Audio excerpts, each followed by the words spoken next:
From the crossroads of the snowy Ozarks, welcome to PID Radio. I'm Derek Gilbert. I'm Sharon Gilbert, and we're snowed in. Didn't expect that. No. We are recording from our living room today as there's, about 7 inches of snow on the ground out there? Something 6, 7 like inches? that. Yeah, at least 7, I would say. And I have no idea if I need to keep my head in a particular... Yeah. Probably moving it over is good. We're using wireless microphones from our living room because for both of us, just the walk across the snowy yard to get to the barn, especially me with the balance issues in the cane, probably not a great idea. We'll wait until the things have dried out there. You know, you're really dapper with your hat and your cane and everything, but I know that you're having trouble walking. Those of you who don't know what we're talking about, you know that Derek had surgery last November, right, which was for a different issue. Yeah, and by the way, this is our first program since then, so it's been 2 months. It is, because we took when you needed it. Right. In fact, you are still trying to, get used to the new reality. And praying for healing. Yeah, about 2 years ago, really in March of 23, as we were in Israel, I began to notice neuropathy in my feet. We would go to and I complained about it at the time. Yeah, you said your toes felt like they were being stabbed with pins. Stabbed, yes. Yeah. So that wasn't pleasant, but it would come and go. And I thought, okay, well, this is just an aging thing. I'm 60 now, so all right, that's what the deal is. I'm 63 now, but at the time thought, okay, this must be something that happens as you get older. But as time went on, through 23 and 24, began to notice other things. Like last year when we went on our solidarity mission to Israel, and we had to walk quickly through the airport in Amsterdam, I noticed I wasn't able to keep up with you. Now, I'm about 6 inches taller than you are. Yeah. And I've got a longer stride. So when we walk quickly, it should be the other way around. It's usually me trying to keep up with you. Right. Had noticed... long story short, what's happened is, and this is what led to me complaining to my doctor in October, that the neuropathy in my feet had gotten to a point where I was losing nerve control, especially in my left foot. I still cannot really bend my big toe at all. They just don't respond to the nerves. Right. And you're saying that because you'd reported this several times, and the answer was usually, you're getting older. It's an aging thing. You're not diabetic. You're not overweight. You're not a smoker. You're not an alcoholic. So it's probably just an aging thing. But when I told him in October, look, this is starting to affect my balance. I'm finding it difficult to keep my balance when I'm standing still. And your gait had changed. And my gait had changed because as I can't lift the front of my feet anymore, which is a condition that is referred to as drop foot or foot drop, I have to lift my knees and swing my legs out. It's like walking in scuba flippers. So you do it really cute, though. I just think you choose the button when you do it's the Joe Biden walk.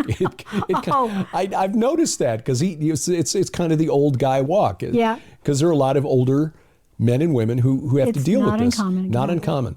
So the concern was that it was a vascular issue, a heart issue. So they sent me out for testing. I got a CT scan and an ultrasound the next day. And before I even got home from Branson from the ultrasound, I was getting a call from the vascular surgeon's office saying, you've been referred to us. It's like, why? And get here now. Yeah. Can we get you in right away? And it's because this unrelated issue connected to my balance and the neuropathy in my feet, which is gone now because my feet are about half numb all the time. They discovered an abdominal aneurysm.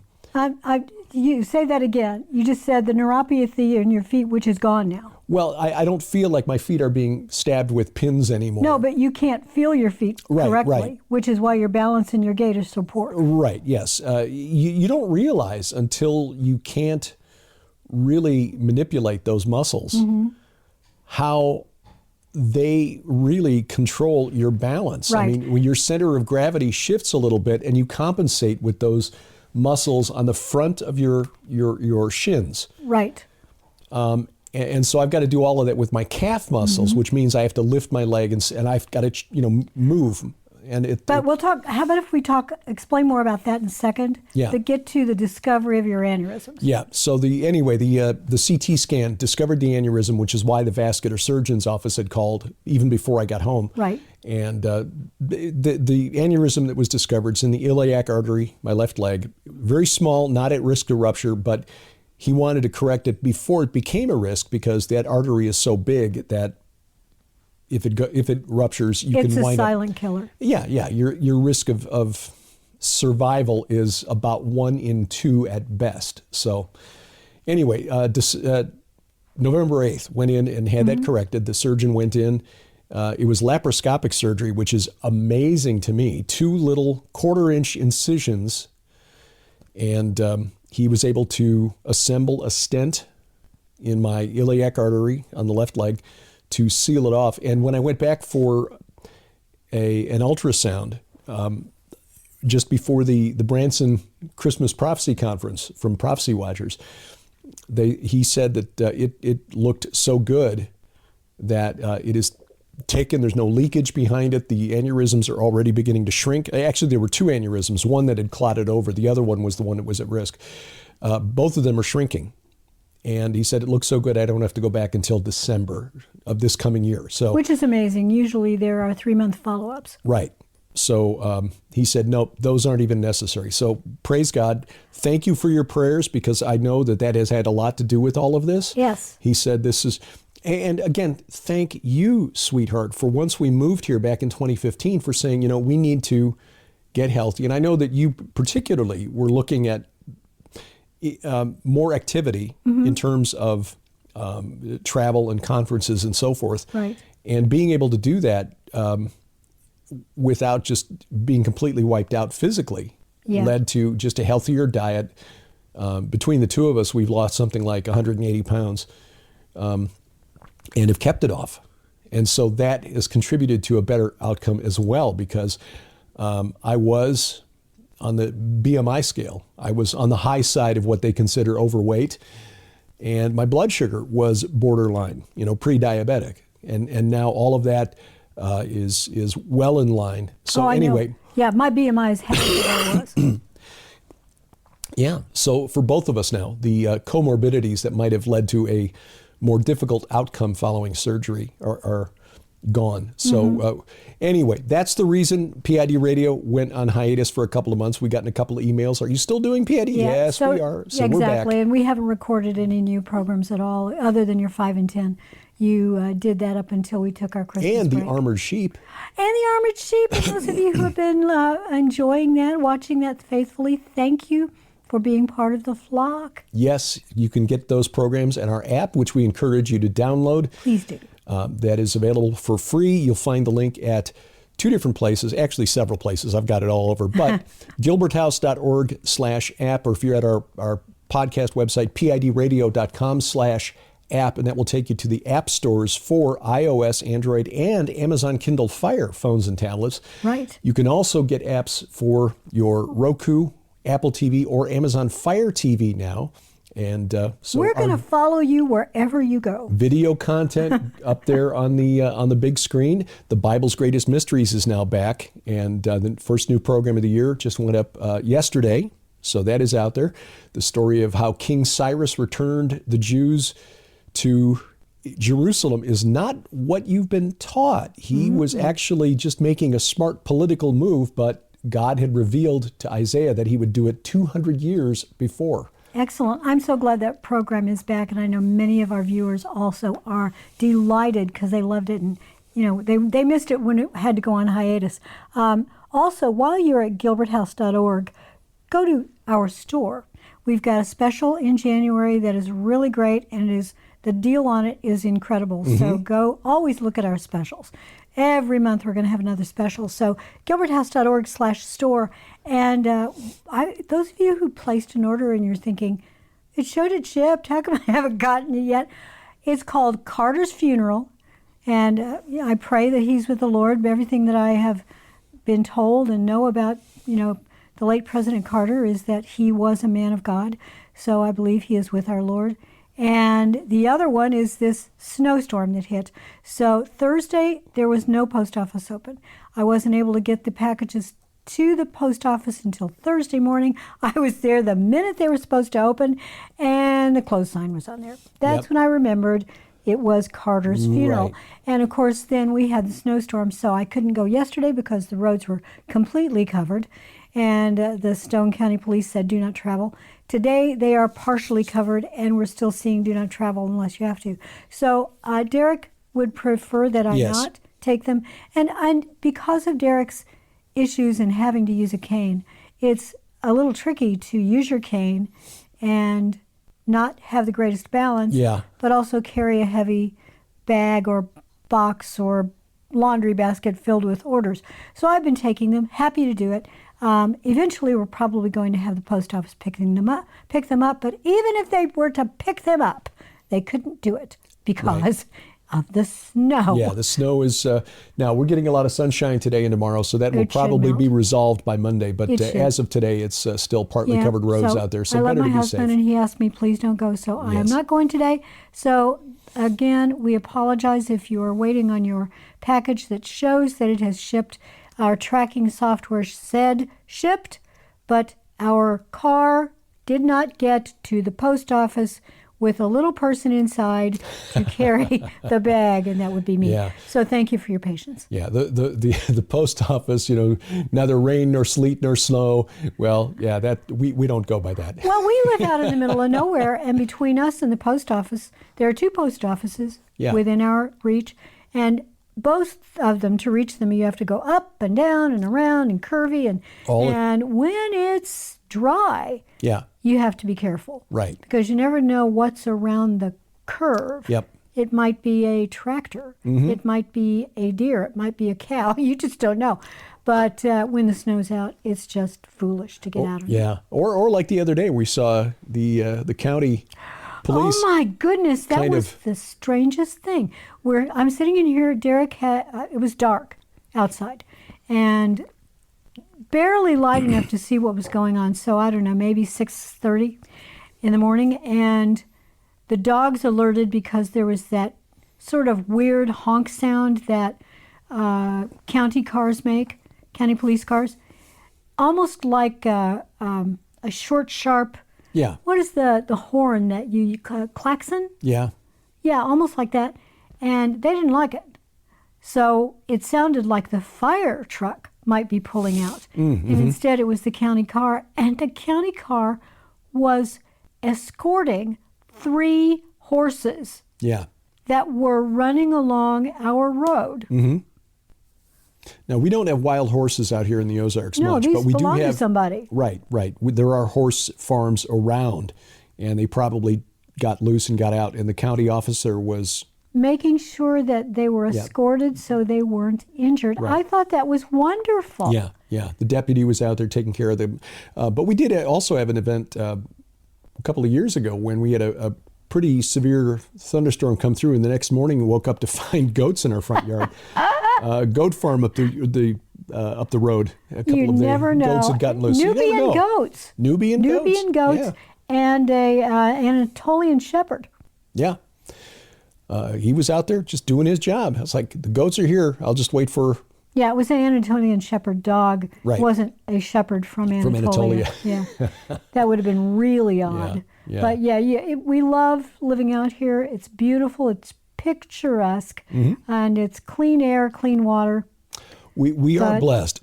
Sadly, in California, they have smoky air and no water. And you were going to the very segue that I was going for, too. I know. I'm going to go to the door and see if our dogs need to come in. But yeah, they're in the crate. You put them in the crate. Boy. Oh, that's right, I did. They're already in the crate. Who am I again? What's my name? Yeah, the situation in California this past week, which just blew up in just an incredible hurry. Very the wind quickly. And weather conditions. The same storm that came across the country that brought the snow to the Mid-South. Arkansas got more snow than we did here in the Ozarks, but then also across the Mid-South and the Ohio Valley.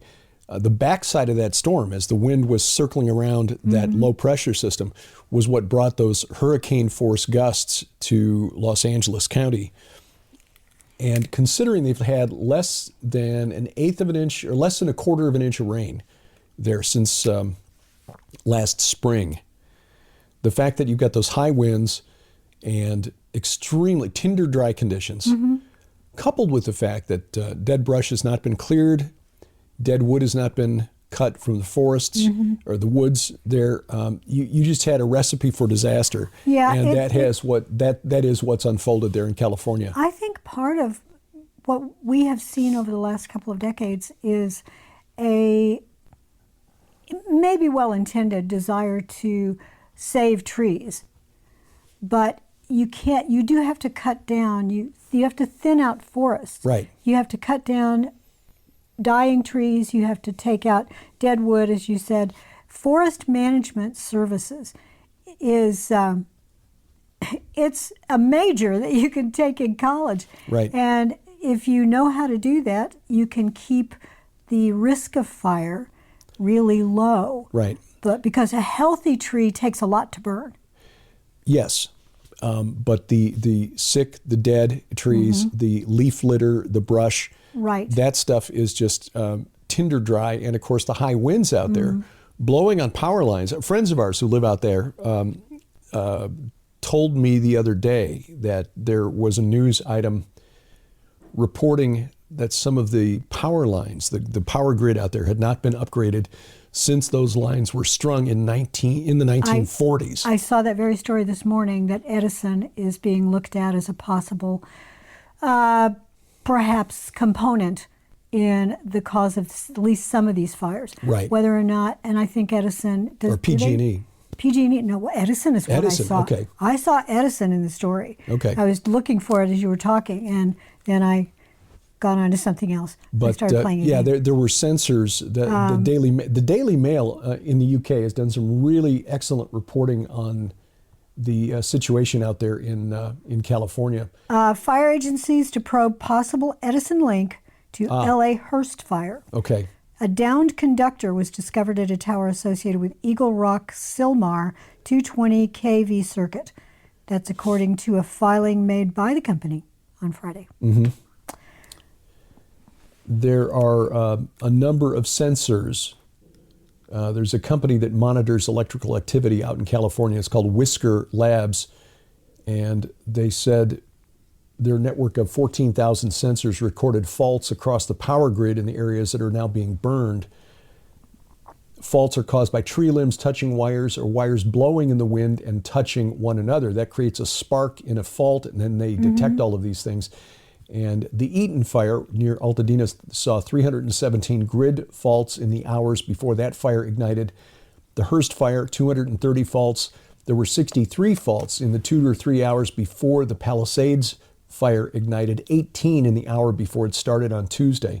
So they've not yet officially determined the cause of the fires, but the lack of water for firefighters to combat or slow the spread of the fire is a critical issue. Many of the hydrants were dry. Yes, there was there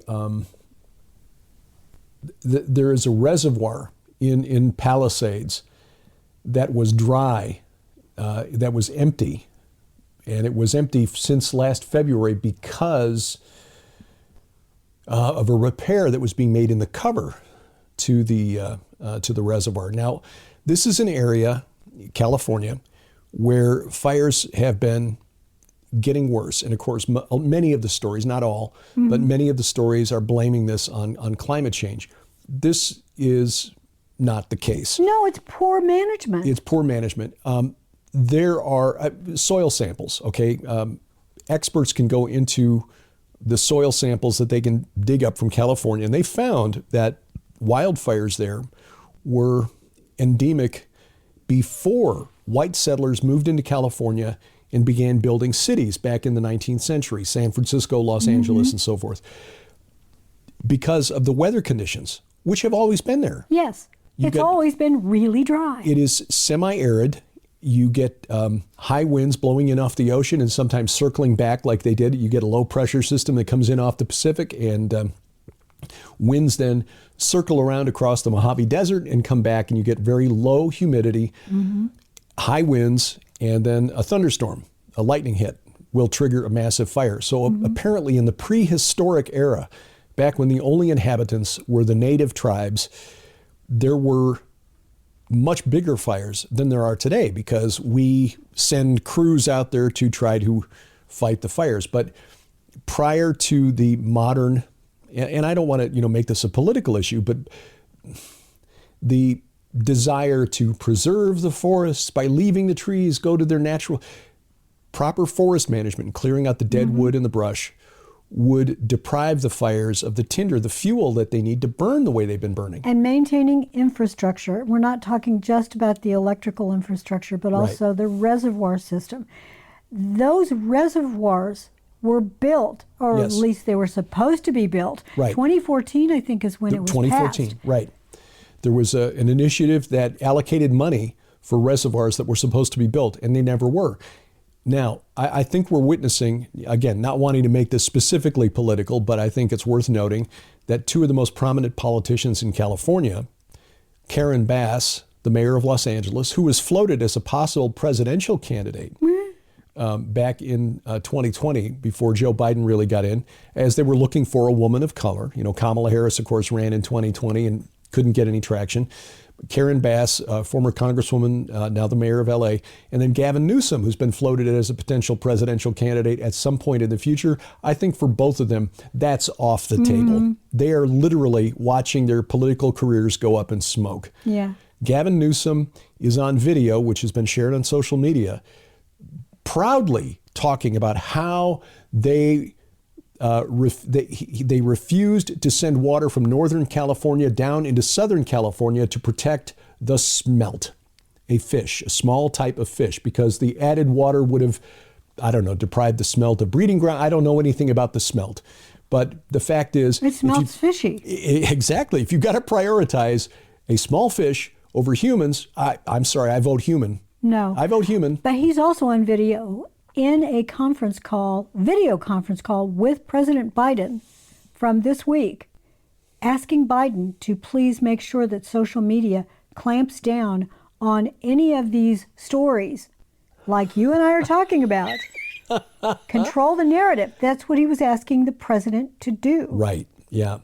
At the same time that Meta's CEO, Mark Zuckerberg, that's the parent company of Facebook, is on Joe Rogan's podcast talking to his tens of millions of viewers, saying, when we allowed things to go through on Facebook, we would get phone calls from the Biden administration screaming at us. Yeah. It's like, well, okay, it's awfully timely for you to be saying that now that the winds have shifted and President Trump is coming back into office. Let me make a suggestion. I shared this on my Telegram channel this morning. The story about Zuckerberg coming out and saying, we're going to stop with the fact checkers. We're going to just allow, free speech and this and that, blah, blah, blah. They pay these fact checkers, 40,000 of them. Yep. It's over $1 billion of annual salary that they will be I think it's like 1.2 or 2 billion or something. They'll be saving by not paying fact checkers, but using AI to do it. Now, algorithms will now be the fact checkers. You don't have to pay them. Yeah. Don't have to pay them. But I'll tell you, these algorithms do not understand the nuances of human language. That is true. They can't even get the number of fingers right when they do, Exactly. They don't know people. And the algorithms are going to determine what you and I can say now. Yeah. They're already being deployed across all platforms. But I think this is all about saving money because Meta's losing money. Yeah. People are leaving Facebook in droves. They are leaving Messenger. Only those of us who feel like we really need to hang in there because you guys are there. Derek and I are on Facebook because you're on Facebook. Yeah, I was a slow adopter, Facebook, because honestly, I thought, okay, this seems really kind of like a waste of time, a time sink. Yeah. And it can be. But we also realize that if we want to reach people, it is a Mars Hill. It's a virtual Mars Hill. And it's part of our outreach to be a community. Yeah. We do that on our app. There's a wonderful area where you can just have conversations with one another. You can ask questions of us. We'll do our best to answer them either on these programs or in the app. But we are there because we want to continue that communication with you, that virtual body with you. It's another reason I'm on X, because X is a great place for news. Mm-hmm. It is a great place for news, as is Telegram. Yeah.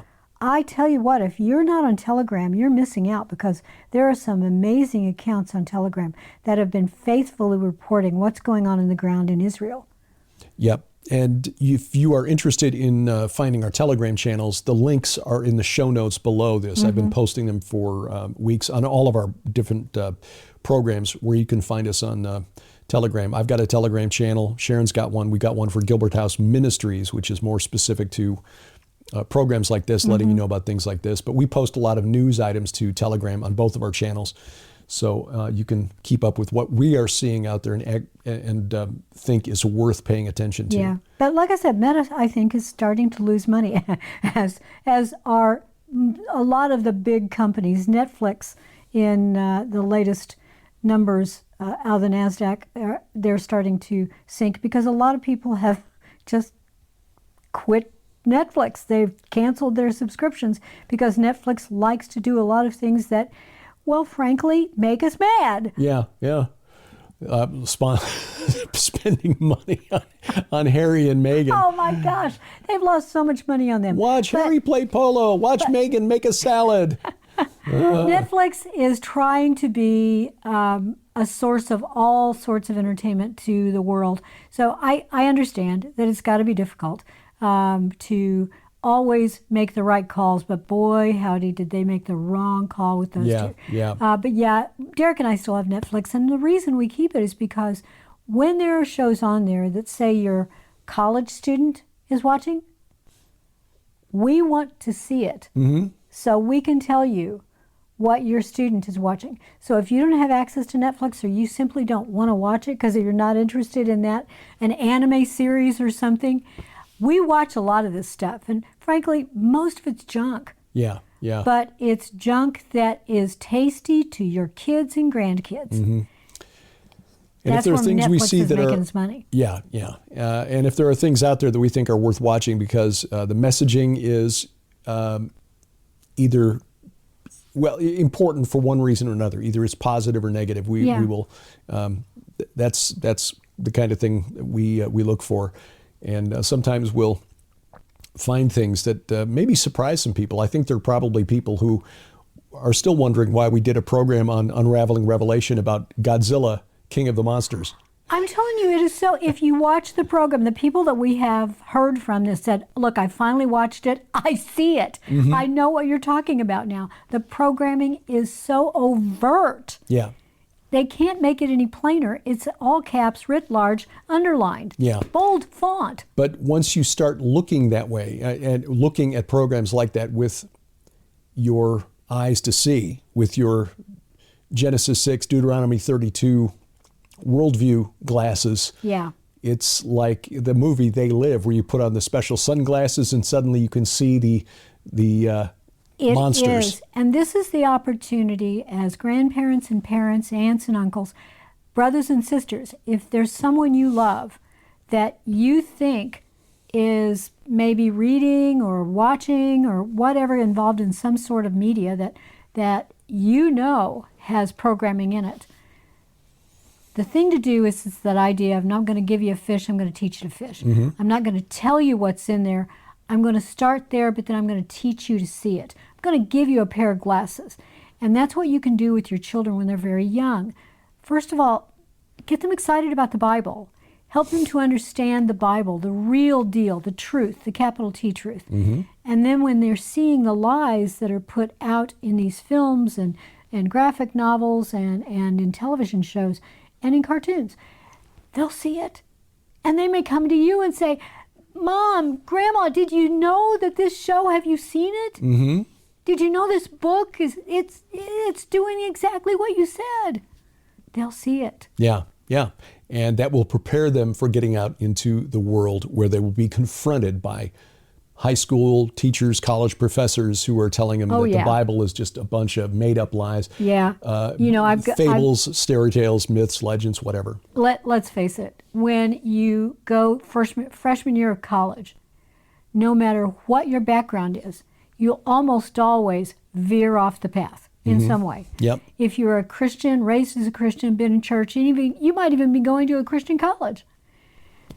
Kids are kids. 18-year-olds or 18-year-olds, 19, whatever. You are prone to veer off the path. And our shepherd is so good about, he will follow us and bring us back. And that sometimes means he has to pick us up bodily and carry us back. Well, yeah, and sometimes it's afflict us bodily in order to get us focused on. And that's what I'm talking about. When picking up, it's not always what we want. It's not always a gentle, coaxing back. It's, okay, I'm just going to have something in your life that forces you back on the path. That's the being picked up part. Amen. Yeah. But he's so faithful about that. And I talk about my experience, and many of you have experiences that I'd love to hear from you with regard to my podcast, Armored Sheep. It's all about Ephesians 6 meets Psalm 23. That's my life. Those are the two parts of the Bible that I've really been digging into in my own personal walk. Yeah. As far as research and what you and I write with regard to contextual understanding of the Bible. That's why we write about giants, gods, and dragons. Exactly. Well, you can follow the Armored Sheep podcast. It's available at Apple Podcast, YouTube Music, which has replaced Google Podcasts. It is available as a podcast at YouTube Music. Spreaker, Pandora. So I should sing, huh? I don't know. As are other programs, Unraveling Revelation, of course, PID Radio is available. The usual podcatchers that have been out there since 2005, but most recently, of course, it's been added to YouTube Music and Gilbert House Fellowship, our Bible study, which will be back tomorrow morning. Isn't it crazy? I think it's March 5th. Yeah. Of this year will be 20-year anniversary for our first podcast. That's right. PID Radio will have been around for 20 years since then. Now, we called it Mythark Radio for the first few weeks. Right. And then we changed the name after that because we wanted to make it more newsy. But yeah, we've been at this for a long, long time. And boy, you and I have aged. Our ability to do certain things have aged, but we've also been given the opportunity to do so many cool things, including meeting many of you. Right. And Derek and I were just blessed to get to be at a couple of in-person conferences last year, and you're going to be up in Canada. Yeah, well, I'll talk about that, and also the 3 blood moons that are coming, Egypt preparing for war, and more. Oh, so much. As PID Radio continues straight ahead. Jesus declared that the gates of hell would not prevail against his church. But humans have tried to contact fallen angels on the other side of those gates since the Stone Age, and they're still trying today. Arm yourself with information. During January, our special offer features our new books, The Gates of Hell and Destination Earth, co-authored with Donna Howell and Allie Anderson. Find out where Jesus was baptized, why it wasn't where most people think, and why it was a declaration of war against the fallen realm. How the belief in ancient aliens is based on the New Age and occult teachings of Madame Blavatsky and Aleister Crowley, and how Hollywood has effectively spread the ET gospel. Our 2 new books, plus the DVDs What Lies Beneath about the world's oldest temple, Göbekli Tepe, and a 13-part teaching DVD based on the second coming of Saturn. This is a $99 value, but during January, it's just $45 plus shipping and handling. Only at gilberthouse.org/store.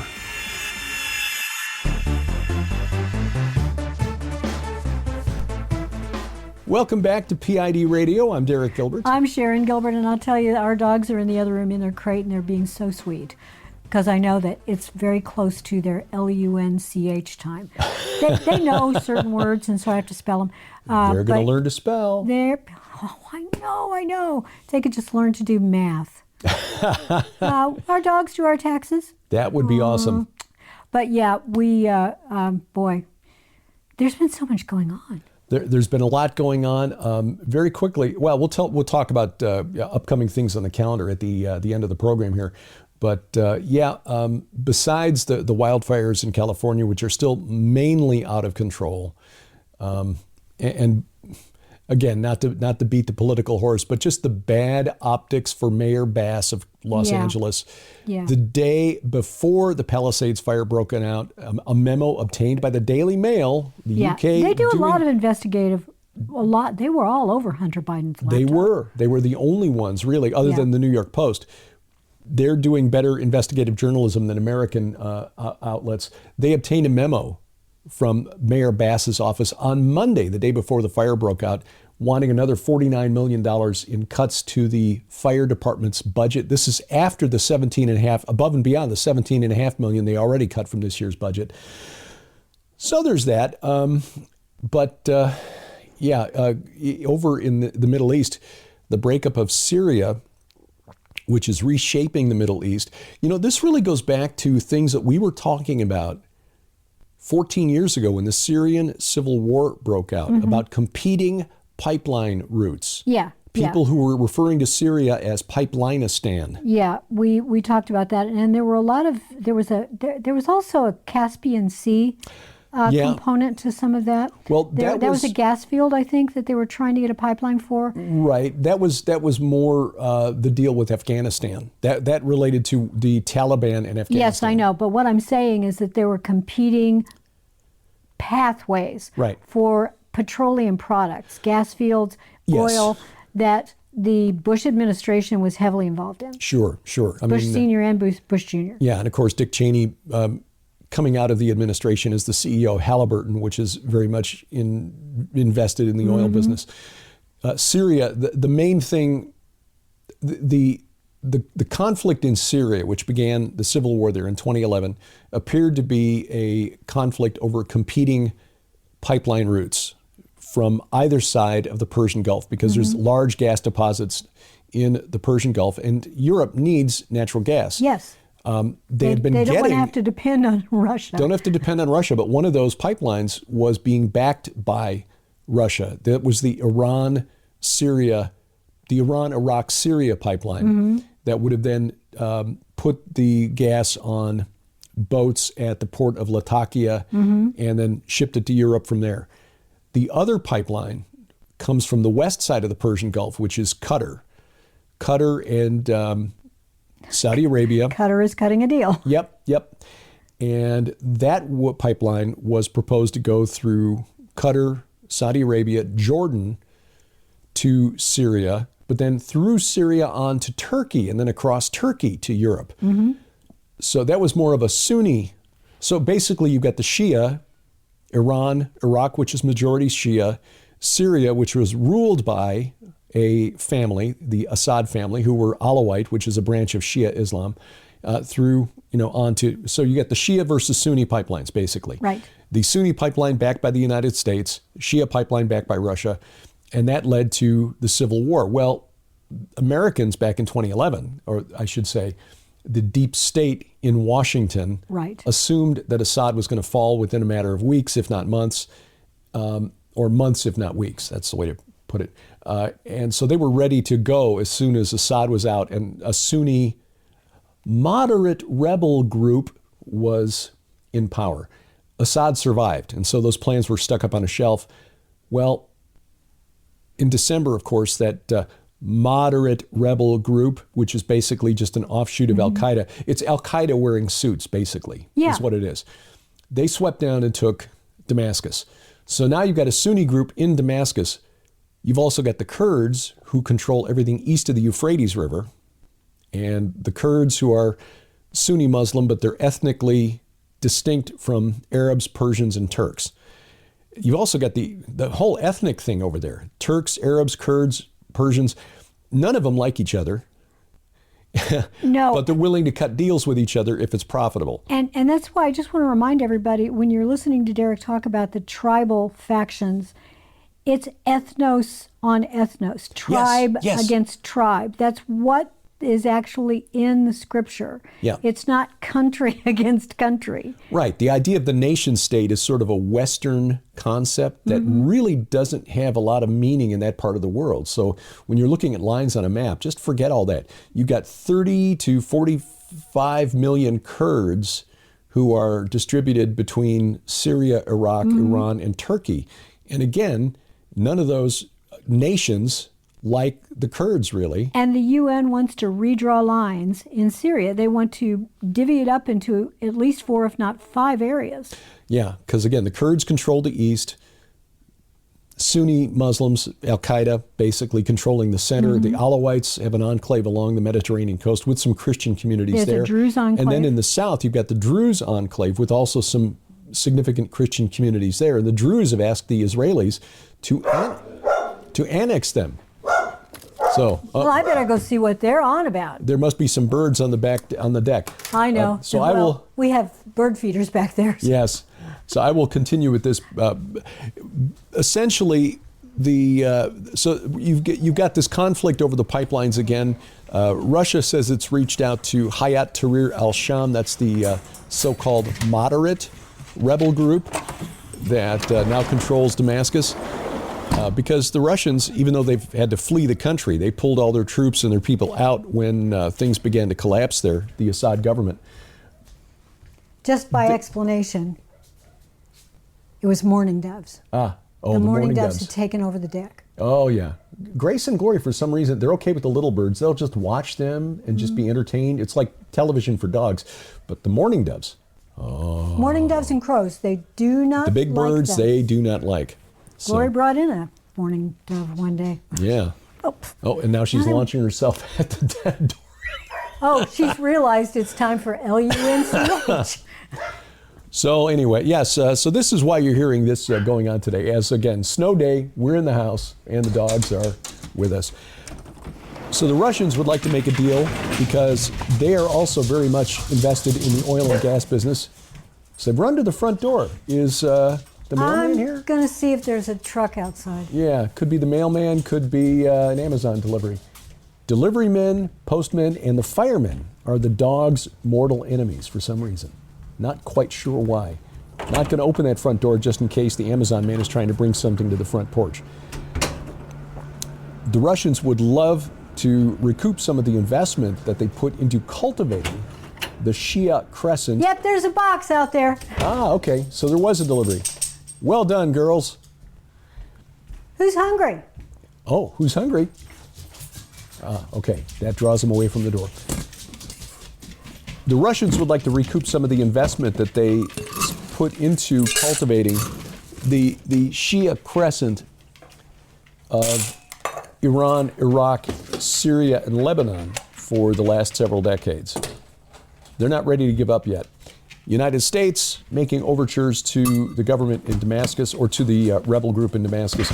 But the country to watch in all of this is Türkiye, because the Turks are the ones who backed HTS, the rebel group that swept down from the northwestern province of Idlib in Syria and captured Damascus. The Turks provided them with funding and with weapons.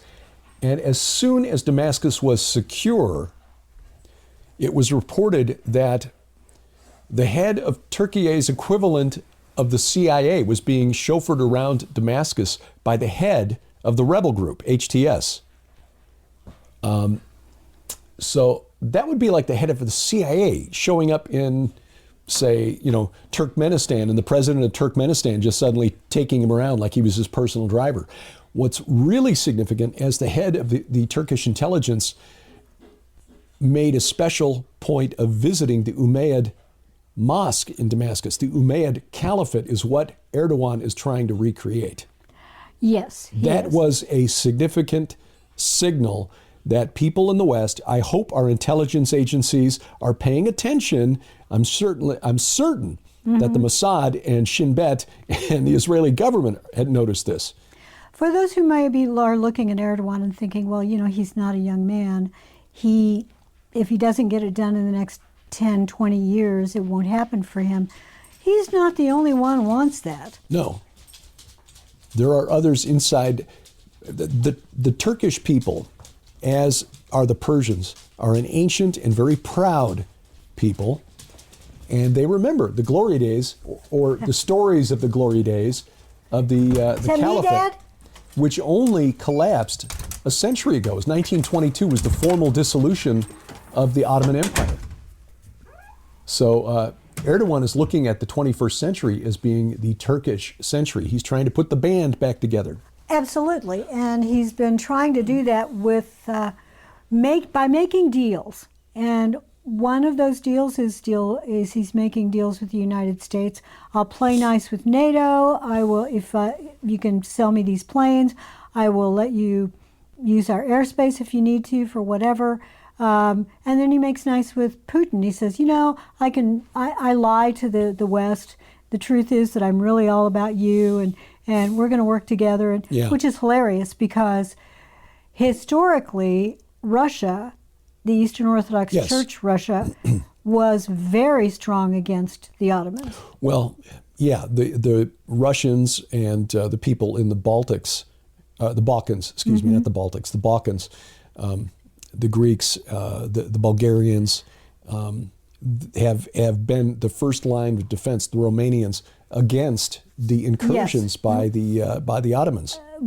A lot of people have studied World War I and maybe World War II. You need to study the Crimean War. The Crimean War was the Ottomans against Russia, and Great Britain and France were on the side of, I think France was in there, on the side of the Ottomans.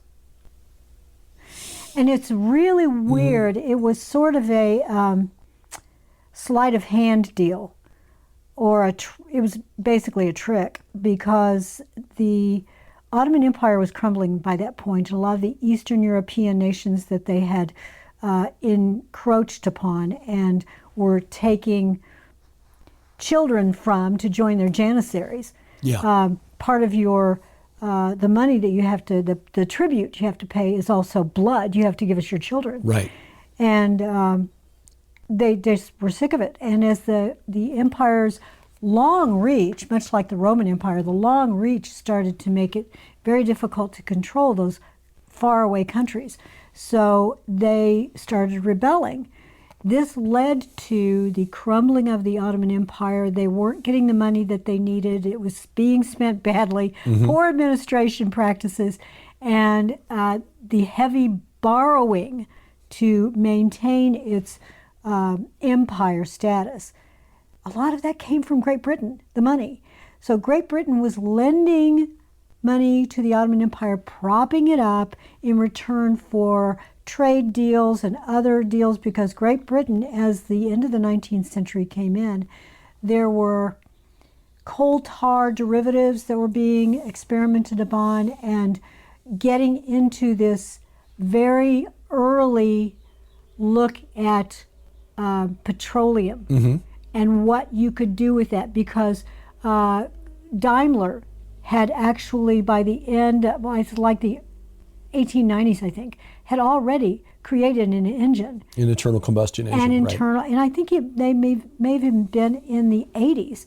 And you ended up very early being used not just in cars, but on hot air balloons, dirigibles. It's called a dirigible because it means you can steer it. Yeah. You have a motor on it now. So that used a Daimler engine.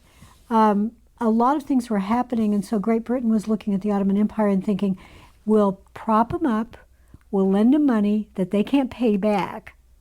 So when they can't pay it back, the security that they put down, we'll get that. And we'll also just eventually take it if we have to. It's similar to what China's doing in Africa right now. Absolutely. So by the time, there wasn't a whole lot of time, just a few decades between the Crimean War, which was a very, very awful war. I mean, it was a bloody war. It was terrible. Charge of the Light Brigade. Yes, so many things. And gosh, it changed warfare entirely. And then leading up to World War I, it was those same nations that were still fighting one another.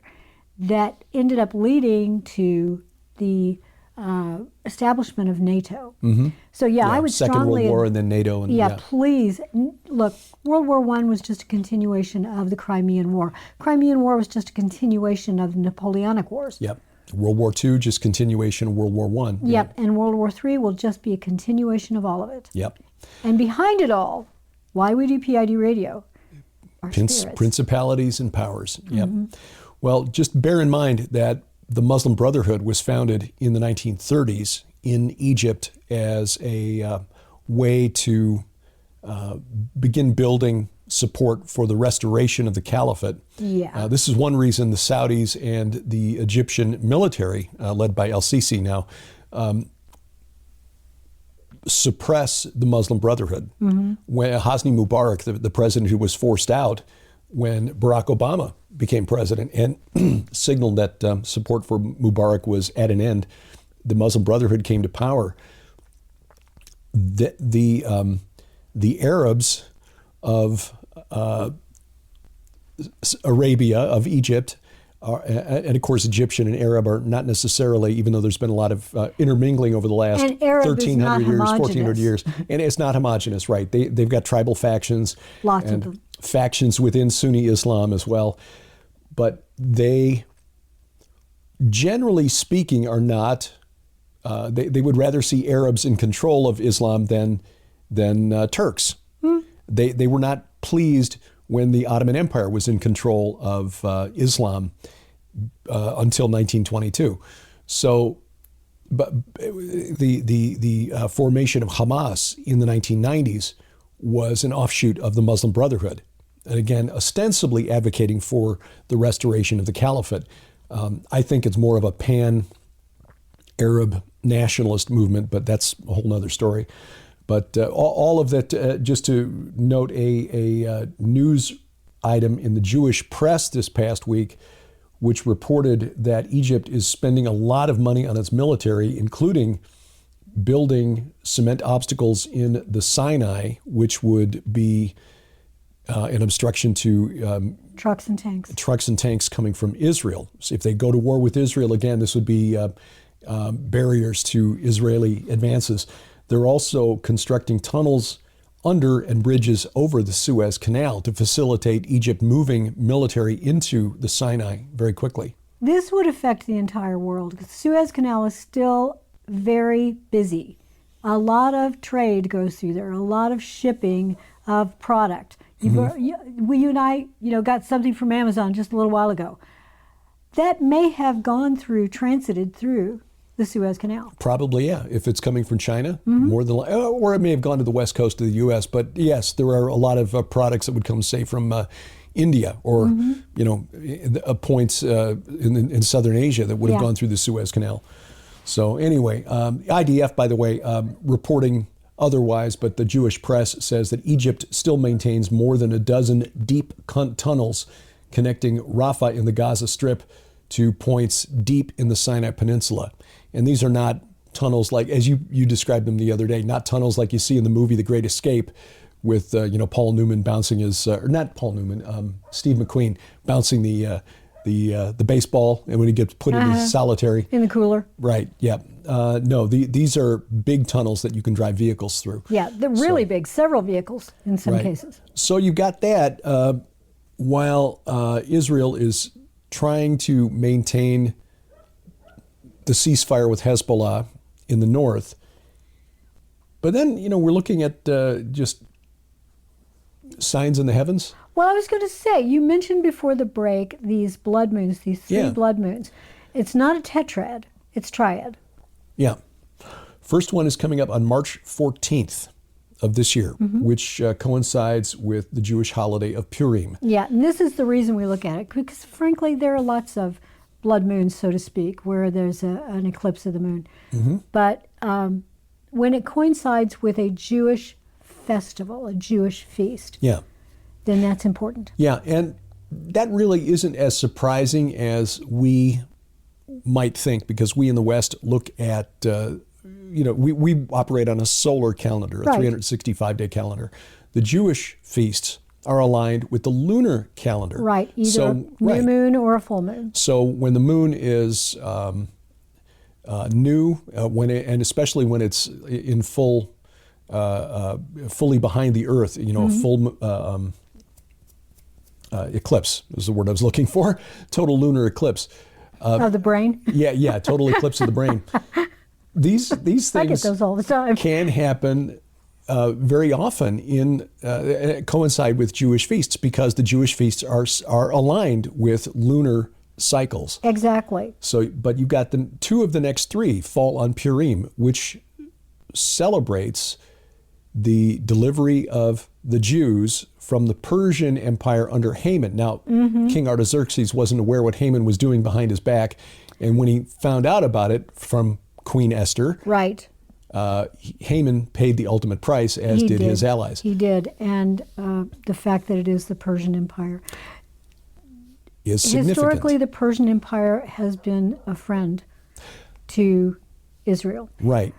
But not anymore. Yeah, our friend Ali Siadatan, who was born in Iran, moved with his family as a boy away from the Islamic Revolution in 1979, now lives in Toronto. He pointed out that the Persian people historically have been positively disposed towards the Jews. There was always a very vibrant and active Jewish community in Persia until the Islamic Revolution. Right, and just so you understand, not everyone who lives in Iran is Persian. True. There are a lot of people from Pakistan, from India in some cases, many other language and ethnicity groups. And in the north, a lot of Kurds. Exactly, absolutely. So those who consider themselves blood Persians, genetic Persians, they have a different mindset than those who do not. Yeah. And there is a growing trend, and this is something you can see in the news, but also Ali, who's got contacts on the ground, still family, in Iran, that they are not happy with the old men, the Ayatollahs who are running the country. And there are a growing number of people who are being led by the few missionaries who are over there working underground, but also by dreams and visions of Jesus to come to Christ. But a lot of them are just looking at the old Zoroastrian religion, led by their chief deity, Ahura Mazda. Yes. And saying, why are we following this Arabic religion of Allah, where our holy texts are in Arabic instead of Farsi? Isn't the devil in that religion Ahriman? Yes. That's why Tom Horn, by the way, named his fiction book that he wrote years ago, The Ahriman Gate. The Ahriman Gate, yeah, which I did the audiobook version You did? Yeah, and I asked Tom, don't write so many characters with gravelly voices next time, because it was Great book, though. Yeah, Great book. It really was. There was one scene I read with an old fella kind of living out in the woods in the Pacific Northwest with his dog. And the dog, basically saves him. Anyway, it made me cry, and I left it in the recording because it was those of you who have a copy of The Ahriman Gate, you might want to get it out and reread it. Tom Horn, he liked to put in truth. Yes. He wrote faction just the same way that I write faction, the way that Derek writes faction, the way that Brian Godawa writes faction. Many of us who are out here writing novels, we're not doing this because we're lazy or because we think you're lazy. We're doing this because we know you want to learn, but maybe you learn best through fiction. As we were talking about the very beginning of this, propaganda that's taking place in film, television, in books, and other media, we try to counter that by teaching biblical truth and principles, spiritual warfare, in a story, in a long novel. And the Lord told stories too. Yeah. He used parables. Called parables, right, right. Well, a couple other things to touch on here. We are going long, I think. Yeah, we're still at about 55 minutes. Oh, okay. Lebanon has a new president, a man named Joseph Aoun, who is a Maronite Christian. There are a lot of Maronite Christians there. There are. My first marriage. I was married to a woman who was of Lebanese descent from Peoria. There's a large Lebanese community in Peoria, and they are Maronite Christians. The Christian community in Lebanon is primarily in the mountains. Now, when it's M-E-R-O-N? M-A-R. M-A-R, okay. Yeah. I was thinking Father Marin. Maybe that isn't even how he spelled his name either. Lancaster, M-E-R-R-I-N, in the Exorcist. That's right. So anyway, after a 2-year stalemate, Ayun was a former chief of the Lebanese army, and he was supported by the U.S. and the U.K. He has said that Hezbollah will no longer be a factor in Lebanon. I pray that he can make that happen. Lebanon used to be so different. Syria used to be so different. Lebanon was referred to, Beirut was referred to as the Paris of the Middle East. That was partly because it was under the French mandate. Exactly. After World War I, but it was also very prosperous and a very modern city. Lebanon is a fractured country, just as Syria is. You've got, in Syria, you've got the Alawites and the Druze and the Sunnis and the Kurds. In Lebanon, you've got the Shias, which are roughly. I don't have. You almost need a program to know who the players are because it is very, very complicated and it changes daily. It does. So you've got divisions there. You've got the Maronite Christians. You've got the Shia. You've got Sunnis. You've got Druze. You might be able to hear my stomach rumbling. I'm not sure what's going on. I can hear it, so I apologize if you're hearing it. So anyway, it's just my digestive tract is aging, just like I am. The Biden administration shifted about $100 million in military aid, about $95 million from Egypt and about $7 million from Israel, and shifted it to Lebanon so Lebanon can try to upgrade its military, because its military, the Lebanese army, is supposed to try to keep Hezbollah away from the border, and they've been outfunded and outgunned by Hezbollah for decades. Well, I'm raising my hand, Mr. Gilbert, because it will take us another hour to try to unpack everything that's going on in the Middle East, and we are running out of time. Yeah. A couple of things I wanted to mention before we do finish up. One of those is that the orders will go out on Monday. We mentioned it earlier, so if you're sitting there, we promise. And if you've placed an order that you haven't gotten an email yet that it's shipped, it's because I haven't yet done the software program of that. Derek and I are also moving computers right now. We're rearranging things from the shipping office and rearranging things in the house. So there are a lot of things taking place right now that, in addition to the snowstorm, that might cause me to delay, because shipping office is me. Yeah. I do it all. And I love doing it all. And many of you are so, all of you, you're all so patient. So anyway, there's that. But the other one is, we mentioned earlier that you're going to be in Canada. Yeah, this will be my first time in Canada since I was a boy and was up visiting my grandparents, and we went to the International Peace Gardens. Really? Yeah. That long ago? Yeah. So we crossed over the border briefly and said, okay, so this is Canada. All right. Wow. And then went back across the border, and that was it. Well, I haven't been there for a while. But, I think the last time I was in Canada was probably close to 30 years ago when I went to Vancouver. Okay. No, I hadn't been up there since probably 1970. Well, I've been there more recently than 72 that. maybe? Yeah.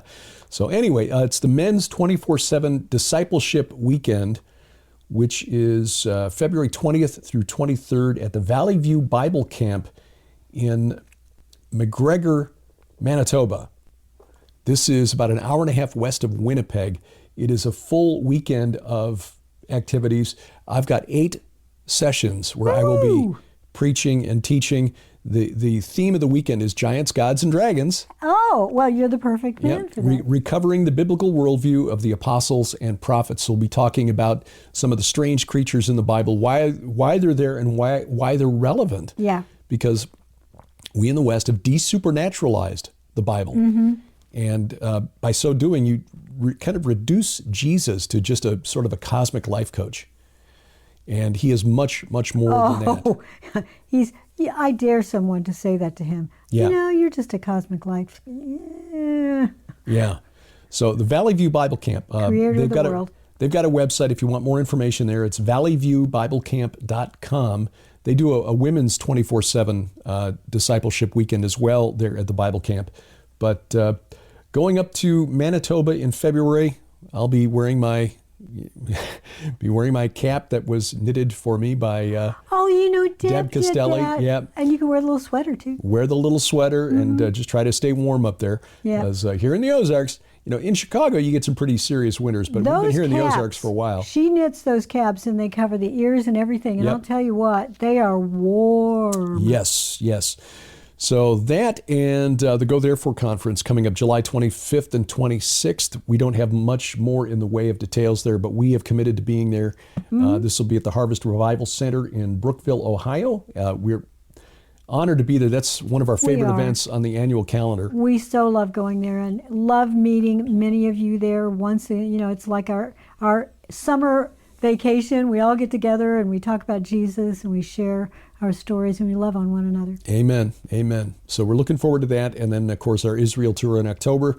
Information at gilberthouse.org/travel. Yes, and by the way, if you're thinking about going to Israel with us, thank you for even considering it. You can put down a very modest down payment to hold your position, your place on the bus. And you'll have instructions as to how you can pay, in installment payments to get it all paid off. But if in October things are still really kinetic, as they say in the military over there, Derek and I will talk to Aaron and everyone at the Lipkin Tour Company, and we will, several months out, and we'll say probably by the end of the summer, I'd say July or August, we will make that call. Because we had to move it from March of this year to October. We made that call last fall and just decided, no, it's coming up too close. We got to. So if it looks like it's still perilous, we'll put it that way. Derek and I, we don't fear for ourselves. And I know many of you feel that way, but I don't think the Lipkins want to take a chance with your life. Yeah. So we will let you know if it needs to be moved, and you can always get your money back if you can't go on the new dates. So if you're thinking about going and you're worried about, anything, hey, don't. Right. If you want to go and you can afford it, go. Reserve a spot, and again, if we have to change dates and you can't accommodate the new dates, they will not hang out of your money. And Derek's going to go with his cane and everything. That's right. Yeah. And there have been folks there who have been restricted mobility, walking sticks. So if I'm still using a cane, and I may well, praying for healing, but if it's not the Lord's will, all right, we'll deal with the new reality. I may be using a walking stick by then. I don't know. I'm looking forward to having cane sword fights with whoever else has a cane. Ooh, there you go. I will not be taking a sword cane, however. I am reliably informed the TSA does not, those frowns on those. They do indeed. Yeah. So anyway, that's all at gilberthouse.org/travel. Again, check out the store there. There's some wonderful armored sheep merchandise that is now available in the store. We've got hats and mugs and T-shirts, and you can also get sweatshirts. Yeah, if you're looking for a sweatshirt, just go to the T-shirt option at the Light Hive Creations website. It's linked at gilberthouse.org/store, but you can choose the sweatshirt option if you prefer a sweatshirt, which this time of year would be very handy. I asked them if they could get, T-shirts for our dogs. She's even checking into that. I know she is. She's going to find out if she can even get the blank cotton T-shirts that she can put the logo on. So I know our dogs would love to represent. Oh, yeah, absolutely. So GHTV and Armored Sheep and Red Wing Saga. Yeah, Red Wing Saga merchandise as well, all at gilberthouse.org/store. Our Bible study returns tomorrow. We'll be back in the Proverbs and probably sitting in this room again. Most likely, Proverbs 25 and 26, tomorrow's reading, and just a couple of weeks away, we resume our study of the book of 1 Enoch. And tomorrow night, Brian Godawa talks about his new novels, Judah Maccabee, parts 1 and part 2. Part 1, The Abomination of Desolation. Ooh. Yeah, I was not aware that in the Maccabees, Second Maccabees, there are accounts of angels fighting for the Jews against the Greeks. Oh, wow. How cool is that? Yeah. So that's what takes place. We just don't see it. That's right. So we'll be talking about that tomorrow night. And until tomorrow, or next time, I'm Derek Gilbert. I'm Sharon Gilbert. And for Grace and Glory Gilbert, we're in the front yard. And we love you. Bye-bye, everybody. PID Radio is produced by Gilbert House and released under Creative Commons Attribution Non-Commercial No Derivatives 4.0 International License. Follow us online, Twitter @PID Radio, or the PID Radio page at Facebook. Join us each week for our online Bible study, the Gilbert House Fellowship, online at gilberthouse.org.